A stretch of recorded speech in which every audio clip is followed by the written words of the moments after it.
再见，拜拜。何うまいんだ。ありがとうございます。大家好，大家好，我是咪咪。我每次都这样很有力的感觉，但其实我也在上海游过2次，差点死掉了。观众朋友们都看过我穿和服的视频吗？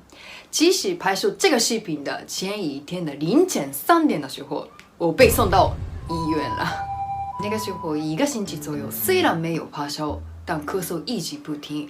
吃了日本的感冒药，但吃了几天也没有效果，反而越来越厉害。然后有一天晚上咳嗽特别厉害，呼吸也很困难，老公也看不下去了，然后他开车把我送到家附近的某医院。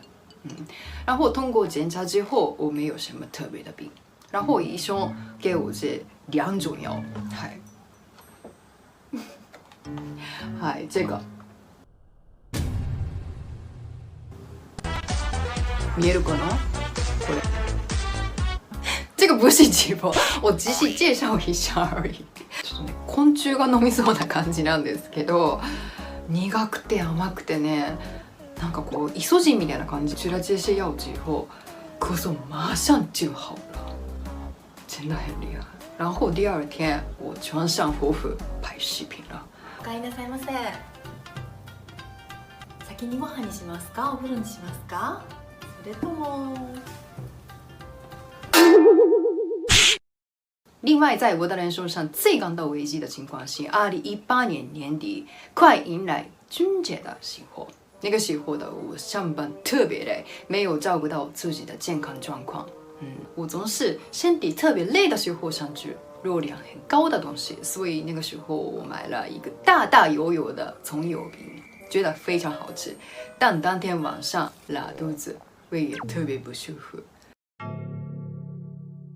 然后我老公也开车把我送到上海浦东的某医院。到了之后有日本的综合科医生，然后他说我的病症是急性胃肠炎。因为医生都用日语跟我说明，所以我要给老公翻译一下现在的情况。我要住在医院这个事情。但是那个时候的我头脑都不清楚，思考都模模糊糊，出不来中文。でもね、本当もう頭働かなくてどうしようかなっていうふうに思ってたら，这时那个男的，日本的那个男的医生，先吸了一口气之后，比我流利很多的中文跟老公说明了。真的吓了一跳，因为在上海虽然有很多的日本的医生，但几乎所有的日本的医生都不会说中文的。もうね、なんていうかいわゆるその帰化したとかそういう感じではないんですけれども、日本人が喋る中国語。然后后来我查一下，他其实毕业于中国的医学大学，真的很厉害。在头昏眼花的状态下，我跟医生说了，中国語そんなにうまいんだ。ありがとうございます。